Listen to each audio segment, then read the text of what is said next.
हमारे हमारे महान दयालु स्वर्गीय पिता, हम आपका धन्यवाद करते हैं कि आपने दया किया है। आपने हमें दोबारा जिलाया है इस नए दिन में। और धन्यवाद करते हैं कि आप दयालु प्रेमी परमेश्वर, जो कभी भी अपने लोगों का साथ नहीं छोड़ते। हमारे साथ हुई है कि हम अपने नजरों को आप ही की ओर बनाए रखें, आप ही में गाड़े रखे, और आपसे हम सीखते चले जाए और आप जैसा पवित्र होते चले जाए। प्रार्थना करते हैं कि आप हमारी मदद और सहायता कीजिए।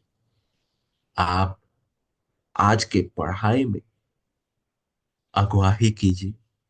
आपके पवित्र आत्मा ही हमें गहरी बातों को स्पष्टता से, सरलता से हमें सिखाते चले जाए।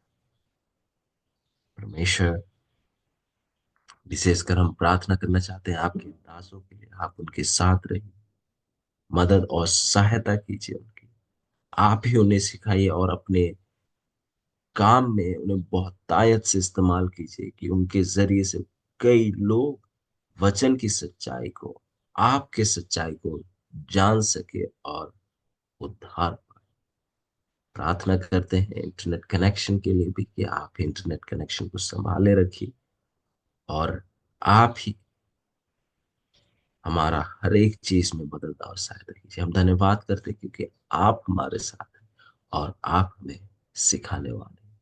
इस विनती को आपके प्यार पुत्र, हमारे उद्धारकर्ता प्रभु यीशु मसीह के नाम से मांगते हैं। आमीन।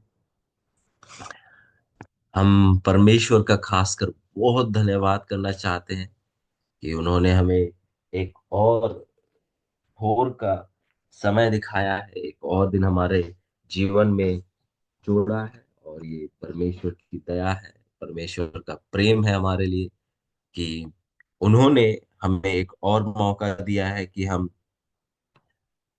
एक और दिन को देख सके, और इस दिन में हम उनको और करीबी से जान सके, उनके और करीब बढ़ सके।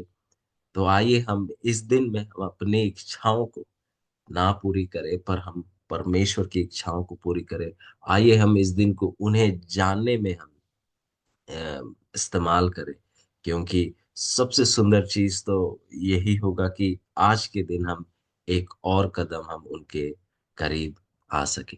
तो परमेश्वर का हम बहुत बहुत धन्यवाद करते हैं कि वो आ, हम लायक ना होते हुए भी, उसके काबिल ना होते हुए कि हमें एक और दिन दिया जाए, वो हमें फिर भी अपने प्रेम और दया में हमें दिन ब दिन दिखाते चले जाते हैं। और मैं आप सबको धन्यवाद और स्वागत करता हूँ आज के पढ़ाई में, और प्रार्थना करता हूँ कि पवित्र आत्मा आप सबसे बातचीत करे। तो आइए आज की पढ़ाई में हम आगे बढ़ेंगे और कुछ बातों को जो है और हम दोहराते हुए पढ़ाई का जो है शुरुआत करेंगे।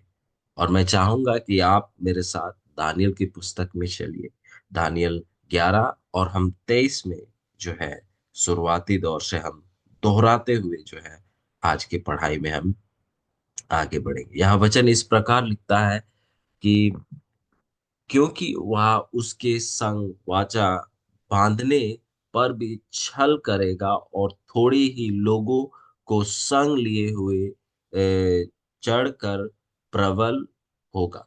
तो यहाँ पर आप देखते हैं कि यहाँ पर उस गठबंधन की जिक्र की जा रही है, जो गठबंधन, जो वाचा बांधा जाएगा रोम के लोगों के साथ, जो यहूदी लोग हैं, जो उनके द्वारा। हम जानते हैं, जैसे हम पढ़ाई में परख रहे थे, कि 161 बीसीई में जो जो यहूदी लोग हैं, उन्होंने रोम के साथ एक गठबंधन किया। और कारण ये था कि उन्होंने रोम के साथ हाथ मिलाया, उनके साथ वाचा बांधा। उन्होंने जो है बहुत ज्यादा सताव सहा, क्योंकि हम देखते हैं कि जो सीरिया का राजा थे, जो कि उत्तर के राजा थे, एक समय जो थे, यहूदी लोगों को बहुत ज्यादा परेशान कर रहे थे। बहुत ज्यादा उनके ऊपर सताव ला रहे थे। तो इन चीजों को देखते हुए जो यहूदी लोग थे, उन्होंने निर्णय लिया कि वे जो है रोम के लोगों के साथ जो है बैठे, जो रोम की समिति थी उनके समिति में जाए और उनके सामने जो है एक गठबंधन का जो है उनके सामने एक प्रार्थना रखे। और हम देखते हैं कि जो यहूदी लोगों के जो समिति के जो बड़े बड़े लोग थे यहूदी लोग में से, वे जो है रोम जाते हैं और उनके साथ जो है एक गठबंधन बांधने का वो लोग जो है एक कोशिश और प्रयास करते हैं। और जब वो इस प्रार्थना को रोम के पास रखते हैं तो रोम इस प्रार्थना को स्वीकार कर लेता है। और इसके बाद जो है 161 बीसीई में जो है रोम और यहूदी लोगों का एक गठबंधन होता है। और ये बहुत ज्यादा हमारे लिए जरूरी है। और हम जैसे उस पत्र को देख रहे थे जिसमें जो है इस गठबंधन को जो है फाइनल किया गया, और उसमें इस प्रकार लिखा था कि ये हुक्मनामा जो कि रोमी समिति जो कि गठबंधन का हुक्मनामा जारी करता है कि अब रोम जो है यहूदी लोगों के साथ जो है इस गठबंधन से जुड़ा हुआ है। और आगे इस प्रकार वो कहते हैं कि ये कानूनी तरीके से ठीक नहीं होगा कि जो लोग रोम राज्य के भाग हैं वो यहूदी लोगों के साथ युद्ध करे, या वो दूसरे राज्य का मदद करे जो यहूदी लोगों के साथ युद्ध करते हैं, अ, अन्न भेजकर या जहाज भेजकर या पैसे भेजकर, वो किसी रीति भी से भी जो है दूसरे राज्य का सहायता ना करे। और यदि ऐसा होता है तो रोम जो है यहूदी लोगों के मदद पे जैसे वो मदद कर सकती है वो मदद करेगी। और इसके साथ साथ और इस प्रकार कहते जाते हैं कि यदि यहूदी लोगों को लगता है कि उन्हें इस गठबंधन में और कुछ चीजों को जोड़ने की जरूरत है या कुछ घटाने की जरूरत है, तो ये चीज जो है एक साथ बैठकर राजा मंदी के साथ उस चीज को आगे बढ़ाया जाएगा, और उसके बाद वो चीज भी इस गठबंधन का भाग हो जाएगा। और हम देखते हैं कि इस प्रकार से जो है जो गठबंधन जो कि मदद का, सहायता का, सुरक्षा का, दोस्ती का जो है यहूदी लोगों ने रोम के साथ जो है बांधा। फिर इसके बाद जब हम आगे जाते हैं, आप देखेंगे 24 में इस प्रकार लिखता है कि चैन के समय व प्रांत के उत्तम से उत्तम स्थानों पर चढ़ाई करेगा, और जो काम ना उसके पुरखा और ना उसके पुरखाओं के पुरखा करते थे उसे वह करेगा। और लूटी हुई धन संपत्ति उनमें बहुत बांटा करेगा। वह कुछ काल तक दृढ़ नगरों के लेने की कल्पना करता रहेगा। और आप यहाँ देखेंगे और कुछ हमें जो है जानकारी यहाँ बताई जा रही है, क्योंकि हम जानते हैं कि यदि आप दानियल 11 का 22 देखते हैं, हम देखते हैं कि दानियल 11 का 22 पे जो है वाचा का प्रधान जो कि यीशु मसीह का मृत्यु का जिक्र किया गया है। मतलब जो है दानियल 11 का 22 में जो है वो 70 वर्ष का जो भविष्यवाणी है उसका अंत हो रहा है। दानियल 11 का 22 आप देखते हैं कि उस 70 वर्ष का भविष्यवाणी का क्या हो रहा है, अंत हो रहा है। फिर उसके बाद यदि आप दानियल 11 का 23 से आगे जा रहे हैं तो आप देखेंगे कि हम समय में दोबारा उस समय जा रहे हैं जब यहूदी लोगों ने जो है रोम के लोगों के साथ एक गठबंधन बांधी, एक वाचा बांधी, सुरक्षा के लिए, मदद के लिए और दोस्ती के लिए। दानियल 11 का 22 हम देखते हैं कि उस 70 सप्ताह का भविष्यवाणी का अंत में हम पहुंचते हैं।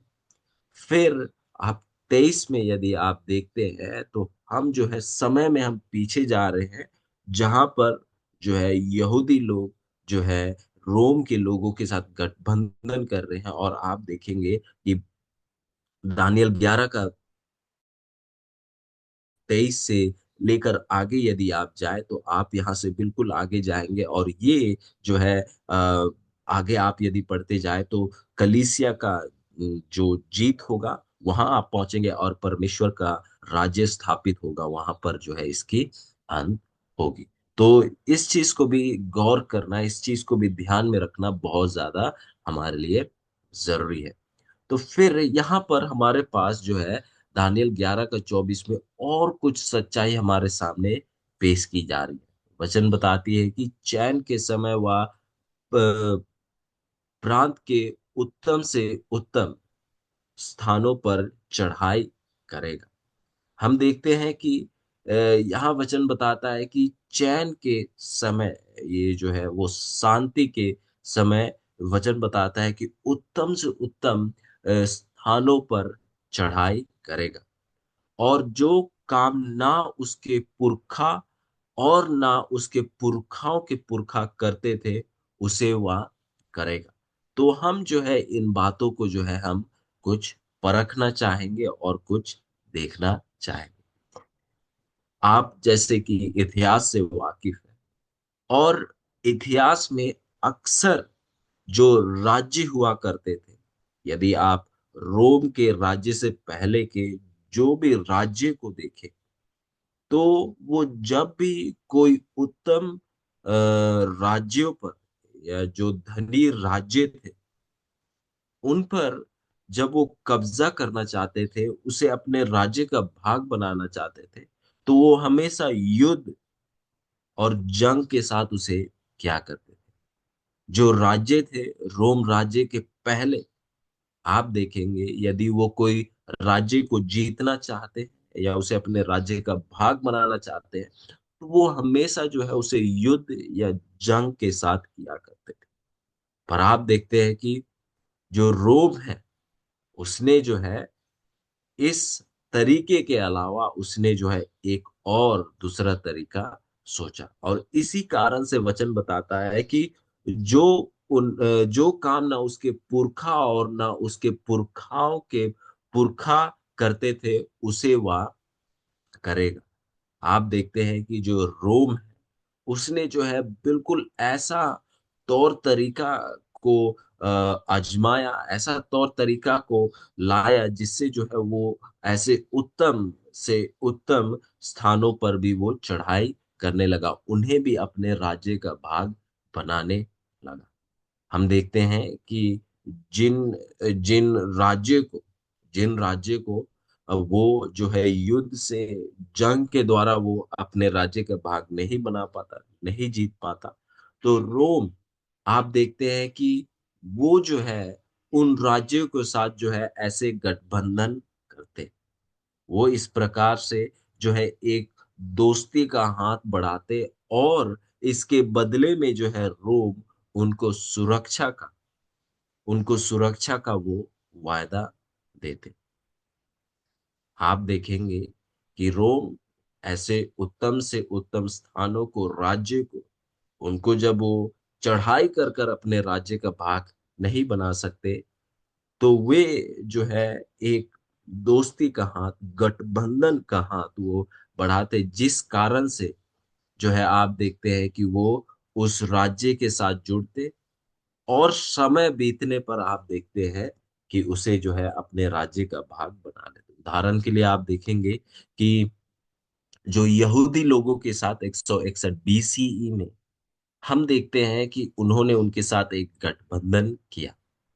पर समय बीतने पर हम देखते हैं कि 63 बीसीई में यहूदी लोगों को जो है अपने राज्य का भाग बना लिया। और ऐसे ही वो जो है केवल यहूदी लोगों के साथ नहीं और बाकी राज्यों के साथ भी करते चले गए, और बहुत राज्य को इस प्रकार से जो है उन्होंने अपने राज्य का भाग बनाया।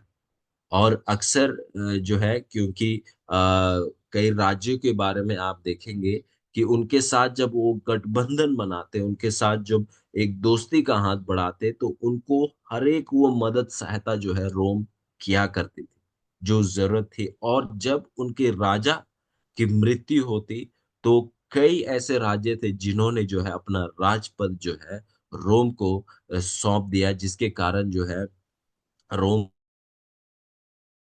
का भाग, हम देखते हैं कि रोम का भाग वो राज्य हो जाता है। उदाहरण के लिए जब हम पढ़ाई कर रहे थे किस प्रकार से रोम उठकर खड़ा हुआ था, और हम देखते हैं कि जो एथलीट्स थे, जब हम रोम किस प्रकार से उठ खड़ा हुआ उसके सच्चाई को देख रहे थे, हम देखते हैं कि एथलीट्स का जो तीसरा राजा था, जब उसकी मृत्यु होने वाली थी, उसने अपने इच्छा अनुसार, क्योंकि एथलीट्स और रोम इनका जो है एक गठबंधन बना हुआ था, और एथलीट्स को जो है राज्य जैसे कायम रहने में, स्थिर रहने में रोम मदद और सहायता कर रहा था। और जब रोम का राजा, कहेंगे कि एथलीट्स का राजा, जब उसकी मृत्यु हुई तो उसने क्या किया, अपना राज्य अपनी इच्छा अनुसार किसको सौंप दिया, रोम को सौंप दिया।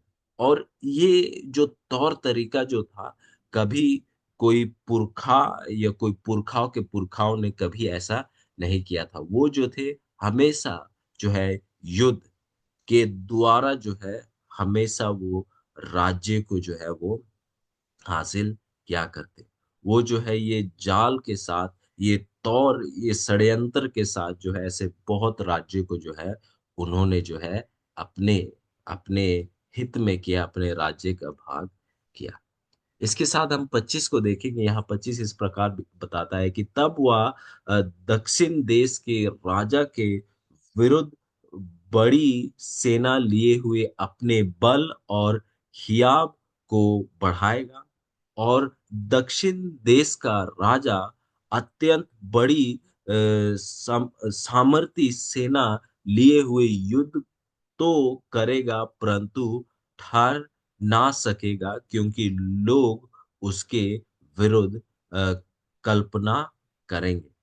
तो यहाँ पर हम दोबारा से जो है दक्षिण दक्षिण राजा के बारे में हम सुनते हैं कि यहाँ पर हमारे सामने और कुछ सच्चाई जो है हमारे सामने पेश की जा रही है, और ये जो है बिल्कुल कहानी की तरह है। और आप देखेंगे कि कुछ समय पहले हमने देखा कि किस प्रकार से, आप देखेंगे कि 70 सप्ताह का भविष्यवाणी का अंत हुआ, और उसके बाद जो है हम अब समय में हम पीछे जाते हैं, और समय में जब हम पीछे जाते हैं तो हम उस समय में जाते हैं जब यहूदी लोगों ने रोम के साथ गठबंधन किया। और अब जो है हम उस समय से हम आगे जा रहे हैं, और कहाँ तक जाएंगे, जब तक कलीसिया जो है जीत हासिल नहीं करेगी, जब तक मिकाएल जो है नहीं खड़ा होगा, और जो है परमेश्वर का जो है राज्य स्थापित नहीं होगा। फिर हम देखते हैं कि गठबंधन का समय में हम पहुंचते हैं, और हम उस सच्चाई को भी देखते हैं कि किस प्रकार से जो है इस गठबंधन के तरीके से या युद्ध के तरीके से जो है रोम बढ़ रहा था, जो कि केवल कुछ लोग थे पर वो ताकत में आ रहा था। फिर हम देखते हैं किस प्रकार से एक चैन के साथ, शांति के साथ, वाचाओं के साथ, गठबंधनों के साथ रोम जो है ऐसे उत्तम उत्तम स्थानों में, नगरों में, राज्यों में जो है वो जीत घुस रहे थे, और उनके जो है राज्य को अपने राज्य का भाग बना रहे थे। वो लोगों के साथ गठबंधन बनाते, उनको मदद सहायता देते, और इस प्रकार से जो है जो वो करना चाहते उसे भी वो क्या करते जाते, वो हासिल करते। और वचन की सच्चाई है कि जो बड़े बड़े राज्य भी थे, उनको इस प्रकार से उन्होंने अपने राज्य का भाग बनाया। और यहाँ 25 हमें बताती है कि दक्षिण देश के राजा के विरुद्ध बड़ी सेना लिए हुए अपने बल और हियाव को बढ़ाएगा। अब हम यहाँ पर जो है रोम के अगले कदम को हम देखते हैं, जो कि दक्षिण देश के राजा के विरुद्ध में है। और दक्षिण देश का कौन राजा, दक्षिण में कौन सा राज्य था, वो मिस्र का राज्य था। हम देखते हैं कि दानियल 11 का 23 से 24 में हम जो है उस गठबंधन के समय तक आते हैं, और हम देखते हैं कि किस प्रकार से जो है रोम रोम जो है ताकत में बढ़ रहा है, किस प्रकार से जो है वो एक बड़ा राज्य बनता जाता है। और इसके बाद जो है हम उस कहेंगे उस योजना, कहेंगे आप उस योजना के जगह आते हैं। जब आप 25 में आएंगे तो आप उस योजना के बारे में देखेंगे, जो कि रोम जो है, दक्षिण राज्य जो कि मिस्र के राज्य के विरोध में करता है। और यदि आप देखेंगे इतिहास में, तो एक जो है एक बहुत बड़ा युद्ध जो है आप देखेंगे कि रोम और मिस्र के बीच में हुआ था, जिसके बारे में हमने जो है, जब हम क्लियोपेट्रा के बारे में पढ़ रहे थे, हम उस युद्ध के बारे में हमने जिक्र नहीं किया था, जिसके जिसकी जिक्र हम अब करेंगे। आप देखते हैं कि एक बहुत बड़ा जो है युद्ध था रोम और जो है मिस्र के लोगों के बीच में, जिसे जो है एक्टियम का युद्ध कहा जाता है, जिसे जो है एक्टियम का युद्ध कहा जाता है। और आइए इस युद्ध के बारे में हम कुछ परखना चाहेंगे, क्योंकि आप यहाँ देखेंगे दानियल 11 का 25 जो है उस युद्ध का क्या करता है, चर्चा करता है। कहता है कि तब वह दक्षिण देश के राजा के विरुद्ध बड़ी सेना लिए हुए अपने बल और हियाव को बढ़ाएगा, और दक्षिण देश का राजा अत्यंत बड़ी सामर्थी सेना लिए हुए युद्ध को करेगा, परंतु ठहर ना सकेगा। मतलब वचन स्पष्ट कर रही है कि रोम जो है दक्षिण देश के विरुद्ध जाएगा और एक बड़ी सेना लेते हुए जाएगा। पर जो दक्षिण देश है उसका राजा जो है वो बड़ी सामर्थी जो सेना है उसे उठाएगा, पर फिर भी वो ठहर नहीं पाएगा, वो जीत नहीं पाएगा, क्योंकि लोग उसके विरुद्ध कल्पना करेंगे, क्योंकि लोग उसके विरुद्ध में क्या होंगे, उठ खड़े होंगे। तो आइए हम इस चीज को हम जो है परखना चाहेंगे।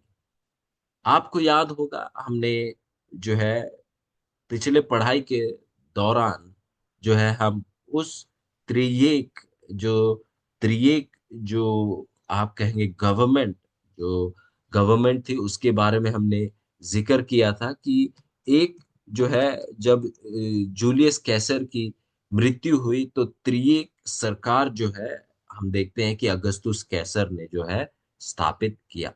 जूलियस कैसर के मृत्यु होते ही, जूलियस कैसर को जब मारा गया, उसके बाद जो है जो राजपद में आया, जो अगला शासक आया, वो अगस्तुस कैसर थे।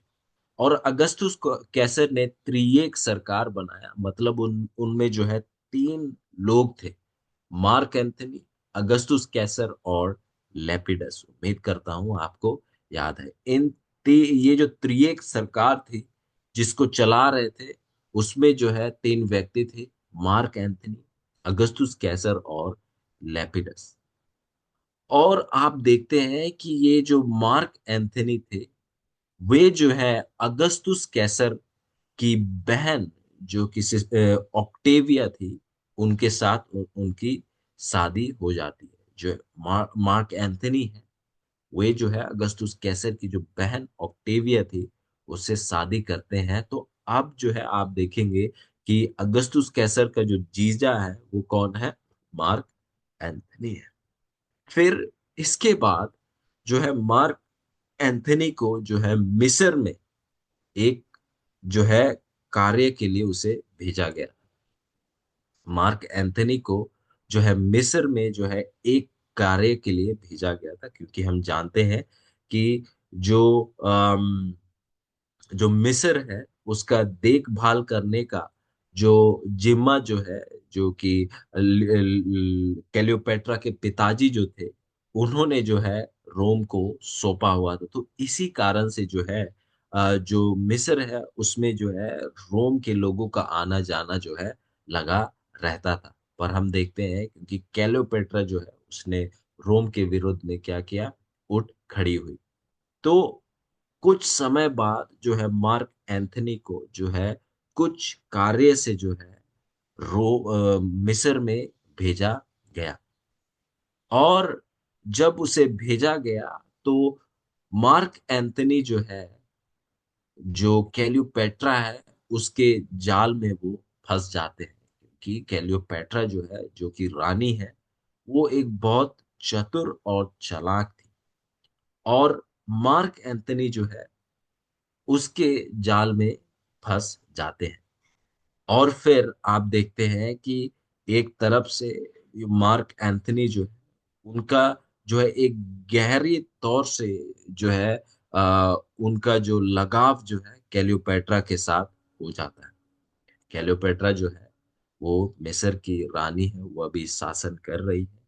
और जब मार्क एंथनी जाते हैं तो उनका जो है गहरा लगाव जो है कैलियोपेट्रा के साथ हो जाता है। और जिसके कारण जो है मार्क एंथनी, जो कि रोम के राज्य के भाग है, वे जो है अब रोम के जो जो रोम के बढ़ोतरी के लिए जो चीजों की जरूरत थी करने की, उनको छोड़ते हुए वो जो है उन चीजों को करने लगे जो कि मिस्र के भलाई के लिए थी। मतलब वो अब जो है रोम के विरुद्ध में उठ खड़े हो रहे थे, क्योंकि उनका जो है एक क्लियोपेट्रा के साथ लगाव, जिसके साथ जो है इतिहास बताती है कि वे जो है एंथनी, मार्क एंथनी जो है वो अपनी बीवी, जो कि अगस्तुस कैसर की बहन थी ऑक्टेविया, उसे भी जो है उससे भी जो है वो अपने आप को अलग कर लेते हैं, उसे इनकार कर देते हैं, क्योंकि वे जो है कैलियोपेट्रा के साथ जो है उनकी बहुत करीबी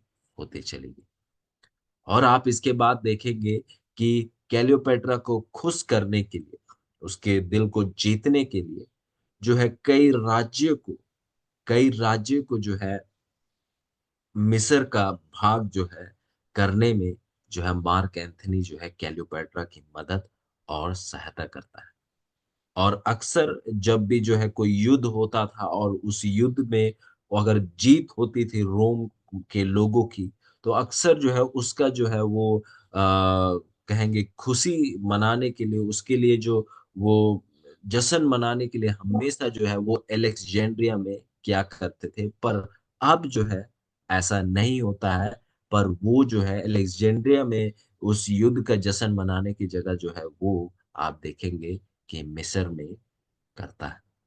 और इन चीजों के होने के कारण जो है अब जो है अगस्तुस कैसर अगस्तुस कैसर जो है उसको जो है इन चीजों के बारे में मालूम पड़ा। और इस दौरान आप देखते हैं कि जो ये त्रिएक सरकार थी, उनमें से जो लेपिडस थी, उनकी जो है किसी कारणवश जो है आप मृत्यु हो चुकी थी। ये चीजें हो रहे हैं कि मार्क एंथनी मिस्र में है, और मिस्र में जो है उनका जो है समय के तहत जो है उनका लगाव जो है कैलियोपेट्रा के साथ होता है। और जिसके कारण जो है वो हर एक चीज जो कर रहे थे, वो उन चीजों को कर रहे थे जो कि कैलियोपेट्रा चाहती थी कि वो किया जाए। और वो जो है इस समय दौरान जो है वो अपनी पत्नी ऑक्टेविया, उसे भी जो है वो अपने से अलग कर देते हैं। और जिसके जिन बातों को जो है हम देखते हैं कि अगस्तुस तक जो है पहुंचती है।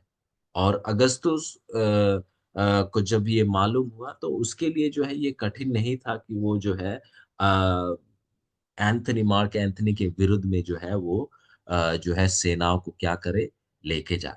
बट हम देखते हैं कि समय के साथ जो है अब जो है आप देखेंगे मार्क एंथनी, जो कि रोम के एक कहेंगे कि एक संचालक थे, चालक थे, वे जो है अब जो है रोम के विरुद्ध में उठ खड़े होते हैं। और अब जो ये कैलियोपेट्रा और मार्क एंथनी जो है, इन दोनों का कोशिश था कि किसी तरीके से जो है पूरा रोम का राज्य को जो है हराते हुए उसे जो है मिस्र का राज्य बनाए। और इसके बाद इसके बाद जो है हम जो है राजा और रानी के तौर में हम क्या करेंगे, राज्य करेंगे। फिर इतिहास बताती है कि मार्क एंथनी जो है अपने सेनाओं को, जो पानी के नाव थे, जो जहाज थे, उनको वो इकट्ठा करता है। और बताता है इतिहास की लगभग 500 जो थे युद्ध के जो पानी जहाज थे, जो कि बहुत बड़े थे और बहुत भयंकर दिखने वाले थे, वो उनको क्या करता है, इकट्ठा करता है। लगभग 500 पानी के जहाज, जो कि बहुत बड़ी संख्या है, और बहुत बड़े बड़े जहाज, और उनका जो बनावटी था, आप देखेंगे कि बहुत अद्भुत था। उनके कई ताले थे। इस प्रकार के जो नावों को जो है वो क्या करता है, इकट्ठा करता है। और इसके साथ साथ इतिहास बताती है कि लगभग 2 लाख 2 लाख जो है वो सेनाओं को जो है वो इकट्ठा करता है। 2 लाख सेनाएं जो कि जमीन पर लड़े, ऐसे वो इकट्ठा करता है। और 12,000 जो है घोड़ सेनाओं को वो इकट्ठा करता है। तो आप कह सकते हैं कि ये बहुत बड़ी सेना क्या की गई, इकट्ठा की गई। किसके द्वारा? ये मार्क एंथनी और क्लेयोपेट्रा के द्वारा। क्योंकि हम देखते हैं कि मार्क एंथनी जो है किसके लिए कार्य कर रहे हैं, वो क्लेयोपेट्रा के लिए कार्य कर रहे हैं। और हम देखते हैं कि इस युद्ध में जो है लीबिया का राजा हो गया, सिसिलिया का राजा हो गया, कैपेडोसिया का राजा हो गया, पेपगोनिया का राजा हो गया, खेमोजीना का राजा हो गया, थ्रेस हो गया। हम देखते हैं कि इन राजाओं ने जो है मिस्र के साथ जो है जुड़ने का निर्णय लिया। मतलब जो इस युद्ध में उन्होंने जो है अपने सेनाओं को, अपने जहाजों को देने का उन्होंने क्या किया, चुनाव किया। और इस प्रकार आप देखेंगे कि एक बहुत बड़ी सेना को क्या किया गया, खड़ा किया गया, उसको जो है युद्ध के लिए तैयार किया गया। और एक इतिहासकार बताते हैं, यदि आप देखते उन पानी के जहाजों को युद्ध में जाते हुए, तो कहते हैं कि ऐसा दृश्य जो है अब तक किसी ने नहीं देखा। वो कहते हैं कि अब तक जो है इतिहास के पन्नों में जो है ऐसा समय नहीं रहा कि इतनी बड़ी सेना क्या की गई, इकट्ठा की गई। और इसके साथ साथ आप देखेंगे कि ये जो सेनाएं थी, 500 पानी के जहाज थे, और 1 लाख लगभग जो है जो भूमि के सेनाएं थे, फिर घोड़सवार थे।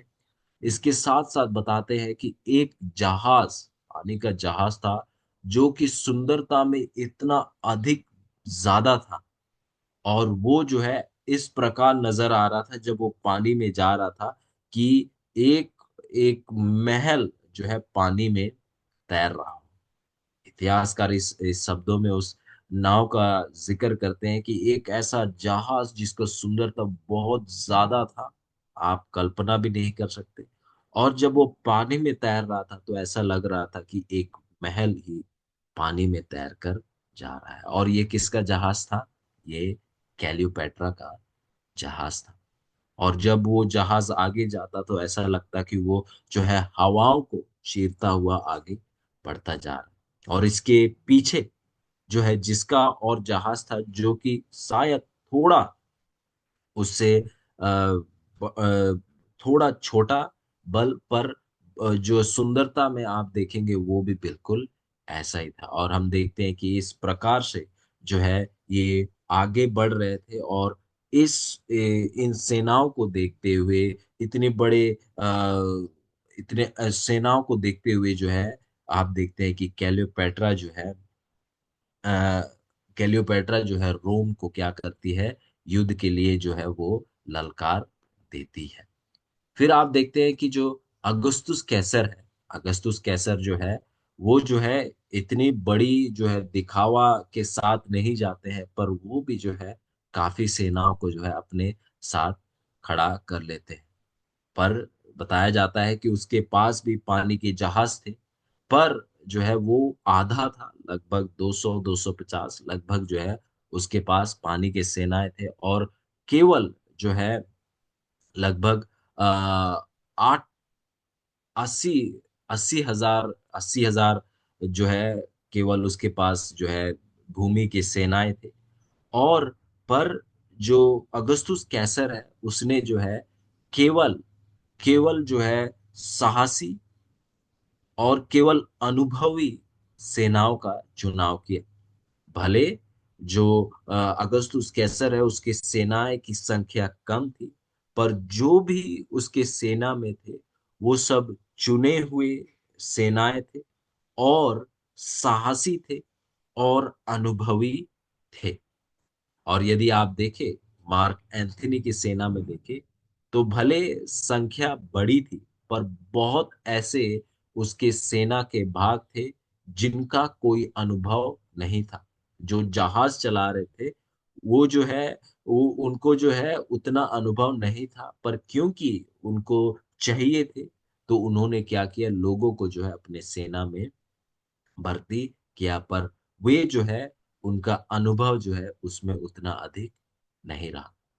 और हम देखते हैं कि एक समय ऐसा हुआ कि एक समय जो है कैसर को जो है एक ब्रुंडू सियम करके एक जगह है, ब्रुंडू सियम एक जगह है, वहां पर रुकना पड़ा। और एंथनी और उसकी सेना जो है कॉर्सिया में जो है उनको रुकना पड़ा। और जब मौसम ठीक हुआ, हम देखते हैं इतिहास बताती है कि वो सेनाएं जो है आगे बढ़ी, जो है जो समुंदर में है, समुंदर सेनाएं जो है समुंदर में आगे बढ़ी, और जो अ, भूमि की सेनाएं हैं वो भूमि में बढ़ते चली गई। और हम देखते हैं कि ये हम देखते हैं कि ये दोनों जो सेनाएं हैं एक दूसरे की ओर बढ़ती चली जा रही थी, और ये जो है तैयारी जो है दोनों की ओर जो हम देखते हैं बहुत अधिक थी।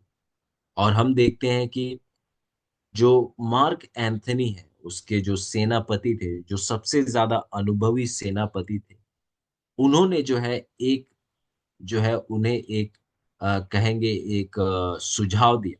जो मार्क एंथनी, दोनों सेनाएं बढ़ रही थी, मार्क एंथनी की सेना और जूलियस कैसर की सेना, और अगस्तुस कैसर की सेना, दोनों सेनाएं जो है एक दूसरे के तरफ बढ़ रही थी। इस समय जो है मार्क एंथनी के जो सेनापति थे, सबसे अनुभवी सेनापति थे, उन्होंने जो है उन्हें एक सुझाव दिया कि आप जो है इस युद्ध में जो जल के सेना है, जो कि उनका अनुभव उतना नहीं है, आप क्या करें कि आप उसके द्वारा जो है इस युद्ध में ना जाए। ये जो सबसे अनुभवी सेनाएं थे, उन्होंने, सेनापति जो है उनने उसे एक एक बहुत अच्छा जो है सुझाव दिया कि आपके जो जल जो सेनाएं हैं वो अनुभवी नहीं है, तो आप जो है इनके साथ युद्ध में जाना आपके लिए ठीक नहीं है। और उन्होंने कहा कि आप क्या करें, कैलियोपेट्रा को जो है दोबारा मिस्र में भेज दीजिए। और उन्होंने कहा कि आप ऐसा जल्दी कीजिए, क्योंकि जो जो है आपके जो है सेना जो है उतनी जो है अनुभवी नहीं है। और हम देखते हैं कि वो जो है कि उन्होंने जो है ऐसा जो है सुना नहीं। जब ये जो उन्हें ये सुझाव दिया गया तो उनको उन्होंने सुना नहीं। और हम देखते हैं कि वे जो है क्लियोपेट्रा को खुश करना चाहते थे, और उनको खुश करने के लिए वो किसी भी हद तक जाने के लिए तैयार थे, और वो कुछ भी करने को तैयार थे। और इस सुझाव को इनकार करते हुए, अनदेखा करते हुए जो है वो जो है तुरंत ही और उसी तेजी से जो है वो आगे बढ़ते चले गए, और जो है इस युद्ध में जो है वो पहुंच गए। और बताया जाता है कि जो ये युद्ध था सितंबर 2 इकतीस 31 BCE में हुआ। और हम देखते हैं कि ये युद्ध जो है, जो कि एकिटम के शहर में हुआ, जैसे कि इसे एकिटियम युद्ध कहा जाता है, एकिटम का युद्ध कहा जाता है, तो ये जो है एकिटम शहर में हुआ। और आप देखेंगे कि एक बहुत बड़ा यहाँ पर युद्ध होता है। और हम देखते हैं कि जो एंथनी का जो सेना है और केसर का जो सेना है, अब इन दोनों के बीच में क्या है, युद्ध हो रहा है। और एक बहुत बड़ा, जैसे इतिहास बताती है कि बहुत बड़ा क्या है, युद्ध हुआ। और बहुत लंबे समय तक ये नहीं निश्चय हो रहा था कि कौन सी सेना जो है जीत हासिल करेगी। क्या वो मार्क एंथनी की सेना जीत हासिल करेगी, या अगस्तुस कैसर की सेना युद्ध में जीत हासिल करेगी। और हम देखते हैं कि समय पे के बीतते बीतते आप देखेंगे कि जो अगस्तुस कैसर है उसकी सेना जो है इसमें जीत हासिल करती है। और मार्क एंथनी और क्लियोपैट्रा जो है वो इस युद्ध में जो है अपना स्थान नहीं कायम रख पाते। और इस चीज को देखते हुए जो क्लियोपैट्रा जो है अपने साथ साथ अपने साथ साथ जो है कई पानी के जहाजों को लेकर जो है वो जो है मिस्र की ओर लौटने लगती है। और जब वो मिस्र की ओर लौटने लगती है तो इस चीज को देखते हुए जो है मार्क एंथनी भी जो है उसके पीछे पीछे जो है आप देखते हैं कि वो चला जाता है। और हम देखते हैं कि इस प्रकार से जो है जीत आप देखेंगे कि अगस्तुस कैसर का हुआ।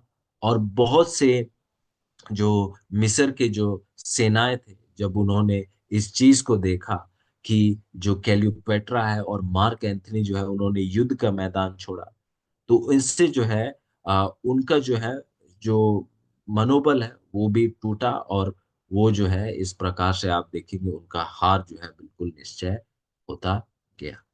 फिर आप देखेंगे कि ये युद्ध जो है बहुत बहुत भयानक था, क्योंकि इसमें बहुत सारे जो है सेनाएं मौजूद थी और बहुत लोग जो है इसमें क्या हुए थे, जुड़े हुए थे। और आप देखते हैं कि जैसा वचन ने कहा कि ये दोनों जो कि दक्षिण देश का राजा और रोम के बीच का युद्ध का जिक्र करता है। और जैसे वचन बताता है बिल्कुल ऐसे ही हुआ कि जो दक्षिण का राज्य जो है वो रोम के विरुद्ध में जो है स्थिर खड़ा नहीं रह पाया।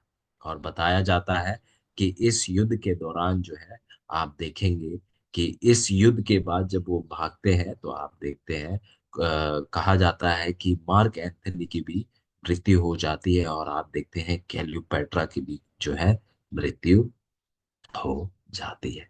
तो हम देखेंगे कि ये कुछ इतिहास की बातें हैं। और यहाँ पर 26 इस प्रकार लिखता है, उसके भोजन के खाने वाले भी उसको हरवाएंगे। और यद्यपि उसकी सेना बढ़ बाढ़ की नाई चढ़ेगी तो भी उसके बहुत से लोग मर मिटेंगे। हम देखते हैं कि जब वो युद्ध हुआ और बहुत लंबा युद्ध चला, पर हम देखते हैं कि जब मार्क एंथनी और क्लियोपैट्रा ने देखा कि ये युद्ध जो है उनके तरफ नहीं है, उनके विरुद्ध में है, वो हार रहे हैं, तो ये दोनों जो है युद्ध का मैदान छोड़कर जो है वो दोबारा से भागने लगते हैं। और हम देखते हैं कि मार्क एंथनी जो है आप देखेंगे कि वो भी जो है कैलियोपेट्रा के पीछे पीछे हम देखते हैं कि उसके पीछे पीछे जो है मिस्र की ओर जो है जाता है। और जैसे इतिहास बताता है कि कैलियोपेट्रा जो है जब वो भागती है, जब युद्ध मैदान छोड़कर भागती है, तो लगभग 60 जो जहाज है, पानी के जहाज है, उनको अपने साथ जो है अपनी सुरक्षा के लिए अपने लिए जो है लेकर वो चली जाती है।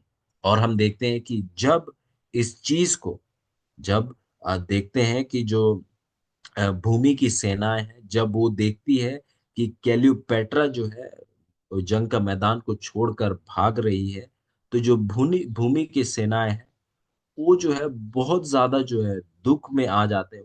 बहुत ज्यादा जो है अ, बहुत ज्यादा उनको इस चीज से ठेस पहुंचता है कि जो है उनका जो सबसे जो प्रथम व्यक्ति है उसने जो है ऐसा किया। और आप देखते हैं कि जब वे लोग देखते हैं कि जो मार्क एंथनी है वो भी अपने कदमों को पीछे कर रहा है, तो आप देखते हैं कि इन चीजों से जो है आप देखेंगे कि जो सेनाएं थी वो बड़ी बड़ी दुख में आ जाती है। उनको ये बात बिल्कुल ही पसंद नहीं होता है। और इसके बाद देखते हैं कि जो जीत जो था इन कारणों से, क्योंकि जो उनके आ रहे थे, आदेश दे रहे थे, उन्होंने ही उनको एक तरफ से आप कहेंगे धोखा दिया। तो आप देखेंगे कि इन कारणों से जो है सेनाएं भी जो है अपने आप को जो है दिया और इस प्रकार से जो है कैसर पूरी तरीके से जीत गया। फिर बताया जाता है कि जब क्लियोपेट्रा के पीछे पीछे मार्क एंथनी आ रहे थे और वो जब लीबिया में जब पहुंचते हैं तो हम देखते हैं कि अ, जो सेनाएं थी, अब बताते हैं, वो जो सेनाएं थी जिनको वहां पर स्थापित किया गया था, उन्होंने बताया कि वो जो है जो अगस्तुस कैसर जो है वो क्या हो चुके हैं, जीत, जो जो राज्य थे जो शायद मिस्र के भाग थे, वो भी अब कहाँ हो गए हैं, जूलियस कैसर के, अगस्तुस कैसर के साथ हो गए हैं वो राज्य भी। फिर हम देखते हैं कि जो कैसर जो है, हम देखते हैं कि जो जूल अगस्तुस कैसर जो है मिस्र जो है पीछा करते करते आता है, और हम देखते हैं कि वो जो है, हम देखेंगे जो है वो अपने आप को जो है हार मानते हुए जो है अगस्तुस कैसर को सौंप देती है, और यहाँ पर जो है वो जो है अपने जो है जान यहाँ पर वो ले लेती है, क्योंकि वो अब जो है घेर गई थी, उसे हर तरफ से घेर लिया गया था, और जिसके कारण आप देखते हैं कि पसीमत होके गुस्से में जो है वो अपने जो है जीवन को अंत कर देती है। और बताया जाता है मार्क एंथनी जो है वो जब भाग रहे थे, उनकी जो है पानी में डूबकर जो है मृत्यु हो जाती है। तो आप देखते हैं कि यहाँ पर जो वचन की सच्चाई की, उसके भोजन के खाने वाले भी उसको हरवाएंगे। आप देखते हैं कि जो सेनाएं उसके द्वारा नियुक्त की गई थी, जो सेनाएं उससे जो है पगार पाती थी, आप देखते हैं कि उन्होंने भी जो है उनके तरफ से लड़ने में क्या कर दिया, इनकार कर दिया, जब उन्होंने देखा कि क्लेयोपेट्रा और मार्क एंथनी जो है जंग का मैदान छोड़कर जा रहे हैं। उन्होंने भी क्या कर दिया, उन्होंने भी उन्हें हरवाया, क्योंकि उनका जंग का मैदान छोड़ना उनको क्या लगा, पसंद नहीं लगा। और यद्यपि उसकी सेना बाढ़ की नाई चढ़ेगी, तो भी उसके बहुत से लोग मर मिटेंगे। हम देखते हैं कि जो कोशिश था, जो कैल्यूपेट्रा और मार्क एंथनी का कोशिश था, भले वो बिल्कुल एक तेजी के साथ आए थे, बड़ी संख्या में आए थे, हम देखते हैं फिर भी जो है वे जो है अगस्तुस कैसर के सामने खड़े नहीं रह पाए। हम देखते हैं कि कैल्यूपेट्रा ने जो है आत्महत्या कर लिया, और हम देखते हैं मार्क एंथनी की जो है डूबकर मृत्यु हो गई। और इस प्रकार से आप देखेंगे कि ये जो मिस्र का जो राज्य है, जो दक्षिण राज्य है, वो भी अब जो है रोम का भाग हो गया है। तो हम देखते हैं कि जिस प्रकार से वचन में लिखा है, उन सच्चाई को हम साफ तरीके से हम देखते हैं कि इतिहास में भी बिल्कुल वैसा ही। और हम देख सकते हैं कि किस प्रकार से उस सच्चाई को यहाँ हम देख सकते हैं कि परमेश्वर जो है अंत को वो शुरुआती से देख सकते हैं। और परमेश्वर ने केवल इतिहास के अंत को ही नहीं देखा है, पर उन्होंने आपके जीवन के शुरुआत से लेकर अंत को देखा है। आप उस पर आशा भरोसा रख सकते हैं, वो विश्वास के योग्य है, आपको कभी नाश नहीं होने देगा, क्योंकि जो भविष्य है उनके हाथों में। आइए हम उन पर आशा भरोसा और वफादारी के साथ उन पर हम बने रहें, क्योंकि जो भविष्य है उनको भी वो जानते हैं। हम चिंता ना करें कल क्या होगा, क्योंकि परमेश्वर जानते हैं कि कल क्या होगा। आइए उन पर विश्वास करते हुए हम अपने हर एक कदमों को हम बढ़ाते चले जाए, क्योंकि दानियल का पुस्तक इस बात को स्पष्ट करता है कि जो इतिहास है, जो आने वाला पल है, उसे भी परमेश्वर बाखूबी अच्छे से जानते हैं। आइए हम प्रार्थना करें। महान दयालु स्वर्गीय पिता, हम आपका धन्यवाद करते हैं आज की पढ़ाई के लिए, समय के लिए, और पवित्र आत्मा की सहायता के लिए। आप ही अपने लोगों को पढ़ाइए, आप ही अपने लोगों को सिखाइए, आप ही अपने लोगों को आपके बड़े कामों के लिए तैयार कीजिए। हम प्रार्थना करते हैं कि जो कहीं एक मनुष्य के कारण भूल चूक हुई, घटी कमी हुई, आपका आत्मा उन्हें पूरा करे, आपके लोगों को स्पष्टता से वो सिखाते चले। धन्यवाद करते हैं कि आप हमारे साथ हैं, आप सिखा रहे हैं, और आप हमें सिखाते चले। धन्यवाद करते हुए इस विनती को आपके प्यारे पुत्र हमारे उद्धारकर्ता प्रभु यीशु मसीह के नाम से मांगते हैं, आमीन।